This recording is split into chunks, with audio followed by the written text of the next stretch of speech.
న్యాయ వ్యవస్థలో ఒక సంచలన తీర్పు వెలువడింది. ముఖ్యంగా మైనర్ బాలికల అదృశ్యం ప్రేమ వ్యవహారాలపై కోర్టులు చూసే కోణంలో పెద్ద మార్పు వచ్చింది.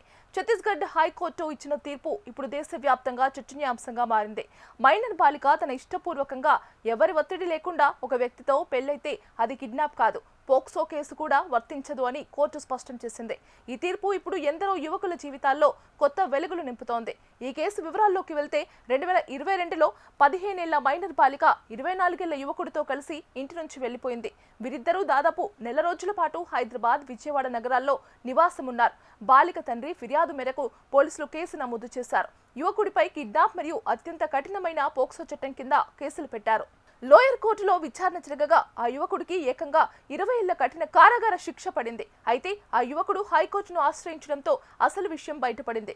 విచారణలో ఆ బాలిక స్వయంగా తన ఇష్టంతోనే ఆ యువకుడితో వెళ్లినట్లు తేలింది. ఇద్దరి మధ్య ప్రేమ సంబంధం ఉందని, ఎక్కడా ఎవరు ఎవరిని బలవంతం చేయలేదని ఆధారాలు నిరూపించాయి. ఈ క్రమంలో హైకోర్టు కీలక వ్యాఖ్యలు చేసింది. ఒక బాలిక తనంతట తానుగా ఇల్లు వదిలి వెళ్లినప్పుడు, అక్కడ నేరపూరిత ఉద్దేశం లేనప్పుడు దానిని కిడ్నాప్ గా ఎలా పరిగణిస్తారు అని ప్రశ్నించింది. చట్టాలు బాధితులకు అండగా ఉండాలి, కానీ అవే చట్టాలు ఒక వ్యక్తి జీవితాన్ని నాశనం చేసే ఆయుధాలుగా మారకూడదు.